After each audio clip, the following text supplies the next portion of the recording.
भारतीय क्रिकेट के इतिहास में एक नया अध्याय जुड़ गया है। जम्मू और कश्मीर के डोडा जिले से ताल्लुक रखने वाले पूर्व क्रिकेटर मिथुन मनहास ने भारतीय क्रिकेट कंट्रोल बोर्ड यानी कि बीसीसीआई के अध्यक्ष पद पर कब्जा जमा लिया। 21 सितंबर 2025 को नामांकन दाखिल करने के बाद 28 सितंबर को होने वाली वार्षिक सामान्य बैठक में उनकी नियुक्ति पर मुहर लगने की उम्मीद है। ये खबर न केवल जम्मू कश्मीर के लिए गर्व का विषय है बल्कि पूरे देश के लिए एक प्रेरणा स्रोत बन गई है। डोडा जैसे छोटे से पहाड़ी जिले का एक लड़का जो कभी घरेलू क्रिकेट के मैदान पर संघर्ष करता था, आज दुनिया के सबसे अमीर क्रिकेट बोर्ड का सरताज बन गया है। मिथुन मनहास का जन्म 12 अक्टूबर 1969 को जम्मू के डोडा जिले में हुआ था। डोडा जो हिमालय की गोद में बसा एक छोटा सा जिला है, जहां क्रिकेट जैसे खेल की पहुंच सीमित रही। यहां के अधिकांश युवा शिक्षा और सरकारी नौकरियों की दौड़ में लगे रहते हैं, लेकिन मनहास ने क्रिकेट को ही अपना जीवन बना लिया। उनके पिता एक सामान्य सरकारी कर्मचारी थे। परिवार की आर्थिक स्थिति मजबूत नहीं थी, फिर भी मनहास ने बचपन से ही बल्लेबाजी के जुनून को पाला। ये खबर न केवल उनके व्यक्तिगत संघर्ष की जीत है बल्कि जम्मू कश्मीर क्रिकेट एसोसिएशन के पुनरुद्धार का भी प्रतीक है। मनहास JKCA के प्रशासक रहे और बीसीसीआई की ओर से नियुक्त उप समिति के सदस्य थे। उनकी नियुक्ति से बीसीसीआई में पहली बार एक अनकेप्ड अंतर्राष्ट्रीय स्तर पर बिना टेस्ट ODI खेले खिलाड़ी अध्यक्ष बनेगा, जो बोर्ड की नई पीढ़ी की सोच को दर्शाता है। आज हम मिथुन मनहास की पूरी यात्रा को विस्तार से जानेंगे, उनके जन्म से लेकर क्रिकेट करियर, प्रशासनिक भूमिकाओं और अब उनका अध्यक्ष बनने तक का सफर। सबसे पहले उनके बचपन पर नजर डालते हैं। उनकी प्रतिभा डोडा की मिट्टी से निकली। डोडा जिला जम्मू कश्मीर का एक ऐसा क्षेत्र है जहां सर्दियां लंबी और कठोर होती हैं और क्रिकेट खेलने के लिए मैदान मुश्किल से पाए जाते हैं। 1969 में जन्मे मिथुन का बचपन इन्हीं चुनौतियों के बीच बीता। उनके परिवार में क्रिकेट का कोई पारंपरिक इतिहास नहीं था। पिता एक क्लर्क थे जो स्थानीय सरकारी कार्यालय में काम करते थे, जबकि मां घर संभालती थी। मनहास के 2 भाई बहन थे और परिवार छोटे से घर में रहता था। डोडा में क्रिकेट का मतलब था स्थानीय क्लबों में टेनिस बॉल से खेलना, लेकिन मनहास को बचपन से ही बल्लेबाजी का शौक था।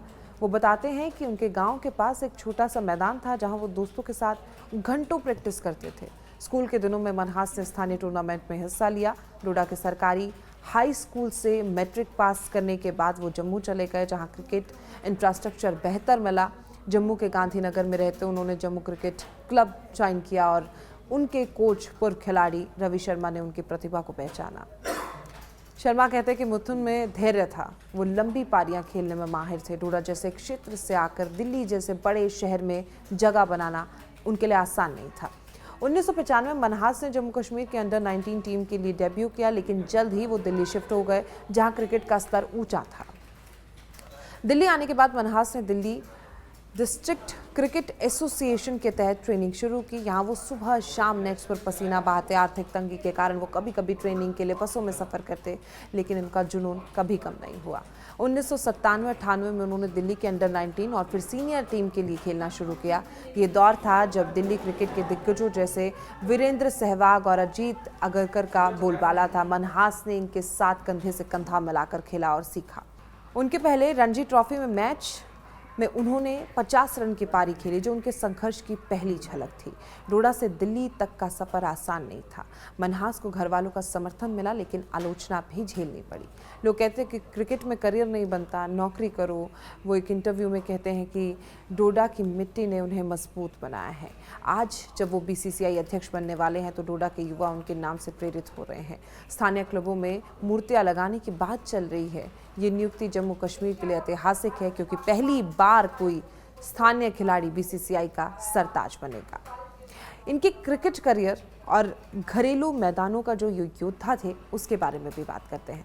मिथुन मनहास का क्रिकेट करियर घरेलू स्तर पर ही चमका। वो कभी अंतर्राष्ट्रीय टीम में नहीं खेल सके, लेकिन उनकी उपलब्धियां कम नहीं हैं।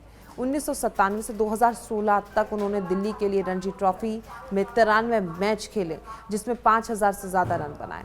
उनका औसत 40 से ऊपर रहा। वो दिल्ली की कई चैंपियनशिप टीमों में कप्तान रहे। 2000 से 2001 में दिल्ली को रणजी फाइनल में ले जाने की उनकी अहम भूमिका रही थी। वो मिडिल ऑर्डर के विश्वसनीय बल्लेबाज थे जो दबाव में रन बनाते थे।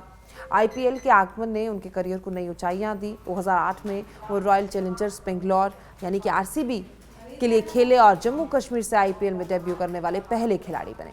हालांकि उनका आईपीएल करियर छोटा रहा, कुल चार मैच 27 रन, लेकिन ये अनुभव ने उन्हें आईपीएल की व्यावसायिकता सिखाई और बाद में उन्होंने पुडुचेरी और जम्मू कश्मीर के लिए भी खेला। 2016 में उन्होंने फर्स्ट क्लास क्रिकेट से संन्यास लिया, लेकिन लिस्ट ए और T20 में एक्टिव रहे। मनहास की बल्लेबाजी शैली क्लासिकल थी, सॉलिड डिफेंस, अच्छा फुटवर्क, कवर ड्राइव पर महारत। वो 157 फर्स्ट क्लास मैचों में 8000 से ज़्यादा रन बना चुके हैं, जिसमें 20 शतक शामिल है। घरेलू क्रिकेट में उनका योगदान अमूल्य है। दिल्ली के कोच ने कहा है कि मिथुन टीम मैन थे, वो युवाओं को मार्गदर्शन देते थे। उनके करियर में चोटें आई, लेकिन वो कभी हार नहीं माने। संन्यास के बाद वो कोचिंग में उतरे, गुजरात टाइटंस के लिए स्पोर्ट्स स्टाफ रहे, जहां उन्होंने युवा खिलाड़ियों को ट्रेनिंग दी। डोडा का लड़का होने के नाते मनहास ने हमेशा क्षेत्रीय क्रिकेट को बढ़ावा दिया। JKCA में शामिल होने के बाद उन्होंने डोडा और किश्तवाड़ जैसे दूर दराज क्षेत्रों में अकादमियां स्थापित की। 2018 में जब JKCA पर भ्रष्टाचार के आरोप लगे तो BCCI ने मनहास को प्रशासक नियुक्त किया। उन्होंने एसोसिएशन को नई जिंदगी दी, नई स्टेडियम, युवा टूर्नामेंट, महिलाएं क्रिकेटों को बढ़ावा। आज जम्मू कश्मीर की टीम घरेलू सर्किट में मजबूत है और इससे मनहास का हाथ है।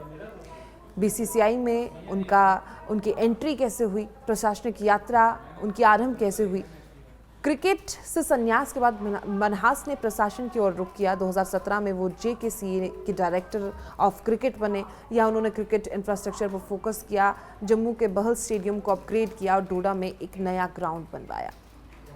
2020 में कोविड के दौरान उन्होंने ऑनलाइन ट्रेनिंग प्रोग्राम शुरू किए। BCCI ने उनकी क्षमता देखी। 2022 में JKCA के लिए उप समिति का हिस्सा बनाया। BCCI की AGM में JKCA का प्रतिनिधित्व करते हुए मनहास ने कई महत्वपूर्ण फैसले लिए। वो डब्ल्यू ट्रॉफी के नॉर्थ जोन कन्वीनर रहे, जहां उन्होंने टूर्नामेंट को बहुत ज़्यादा प्रतिस्पर्धी बनाया। IPL के संदर्भ में उनका अनुभव गुजरात टाइटंस से मिला, जहां वो स्ट्रेटजी मीटिंग्स में शामिल होते थे। मनहास ने हमेशा जोर दिया है कि BCCI को युवा क्षेत्रीय खिलाड़ियों को मौका देना चाहिए। उनकी ये सोच अब अध्यक्ष पद पर लागू होगी। 2025 में जब रोज बिन्नी ने उम्र सीमा यानी कि 70 साल के कारण पद छोड़ा तो उपाध्यक्ष राजीव शुक्ला अंतरिम अध्यक्ष बने, लेकिन स्थायी अध्यक्ष के लिए बहस छिड़ गई। अनौपचारिक बैठक में Jay Shah ICC chairman, Devajit Saikia BCCI सचिव और रोहन जेटली जैसे दिग्गजों ने मनहास का नाम चुना। कारण उनका क्रिकेट बैकग्राउंड। JKCA का सफल प्रशासन, राजनीतिक तटस्थता। 21 सितंबर को मनहास ने मुंबई के BCCI मुख्यालय में नामांकन दाखिल किया। राजीव शुक्ला ने कहा, मिथुन पूर्व खिलाड़ी हैं और बोर्ड को ऐसे ही नेतृत्व की जरूरत थी।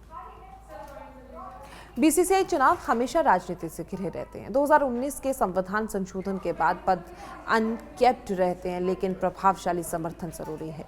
मनहास को केंद्रीय क्षेत्र में समर्थन मिला। हरभजन सिंह और रघुराम भट्ट जैसे दावेदार शामिल थे, लेकिन मनहास की ईमानदारी ने उन्हें आगे बढ़ाया। बैठक में चर्चा हुई। BCCI को नॉर्थ जोन से प्रतिनिधित्व चाहिए। मनहास का चयन अनुशंसित पैनल का हिस्सा है। राजीव शुक्ला जो कि उपाध्यक्ष, देवजीत सेकिया सचिव और प्रभतीश सिंह भाटिया संयुक्त सचिव, रघुराम भट्ट कोषाध्यक्ष और अरुण धूमल IPL चेयरमैन। ये पैनल 28 सितंबर की AGM में चुना जाएगा। मनहास की नियुक्ति से BCCI में विविधता आएगी। पहली बार जम्मू कश्मीर का कोई व्यक्ति शीर्ष पर है। डोडा में जश्न का माहौल है। स्थानीय विधायक ने कहा है, यह हमारे जिले का गौरव है, लेकिन चुनौतियां भी हैं। नेशनल स्पोर्ट्स बिल के तहत उम्र सीमा 75 हो सकती है, लेकिन फिलहाल 70 है। मनहास ने क्रिकेट को बदलने में योगदान दिया। JKCA में उन्होंने 50 से ज़्यादा युवा अकादमियां खोली, जिसमें डोडा की मिथुन क्रिकेट एकेडमी प्रमुख है। यहाँ 200 से ज़्यादा लड़के लड़कियाँ ट्रेनिंग लेते हैं। महिला क्रिकेट को बढ़ावा देकर उन्होंने जम्मू कश्मीर की टीम को रणजी वुमेन ट्रॉफी में जगह दिलाई। IPL में गुजरात टाइटंस के साथ उन्होंने डेटा एनालिटिक्स का इस्तेमाल किया। प्रशासन में मनहास ने पारदर्शिता पर जोर दिया। JKCA के भ्रष्टाचार कांड के बाद उन्होंने ऑडिट सिस्टम लागू किया। BCCI में वो सिलेक्शन कमेटी रिफॉर्म के पक्षधर हैं। नई सिलेक्शन कमेटी में प्रज्ञा ओझा को शामिल करने का सुझाव उनका था। पर्यावरण के प्रति संवेदनशील उन्होंने ग्रीन स्टेडियम प्रोजेक्ट शुरू किए। भविष्य की योजनाएं, डोडा के लड़कों की बड़ी सोच दर्शाती है तो पूरे तरीके से। अध्यक्ष बनने पर मनहास की प्राथमिकता स्पष्ट है। पहला, क्षेत्रीय क्रिकेट को मजबूत करना, डोडा जैसे दूर दराज इलाकों में स्टेडियम बनवाए गए। दूसरा, महिला और यूथ क्रिकेट पर फोकस दिया गया। तीसरा, आईपीएल को वैश्विक बनाया। तो कहते हैं ना कि क्रिकेट सिर्फ बड़े शहरों का नहीं, हर गांव का है। आईसीसी के साथ संबंध मजबूत करेंगे, खासकर 2027 वर्ल्ड कप के लिए। चुनौतियां बेहद रही, राजनीतिक दबाव, फाइनेंशियल मैनेजमेंट, बीसीसीआई का टर्नओवर 10,000 करोड़ रुपए, लेकिन मनहास की सादगी उन्हें अलग बनाएगी। डोडा लौटकर वो एक स्थानीय मैच देखेंगे, अपनी जड़ों को याद करते हुए। मिथुन मनहास की यात्रा डोडा के एक साधारण लड़के से बीसीसीआई अध्यक्ष तक, ये संघर्ष, समर्पण और अवसर की कहानी है। जम्मू कश्मीर के युवाओं के लिए ये संदेश है कि सपने बड़े हो सकते हैं। बीसीसीआई के नए युग में मनहास क्रिकेट को और समावेशी बनाएंगे। डोडा की धरती से निकली ये प्रतिभा अब भारतीय क्रिकेट की कमान संभालेगी।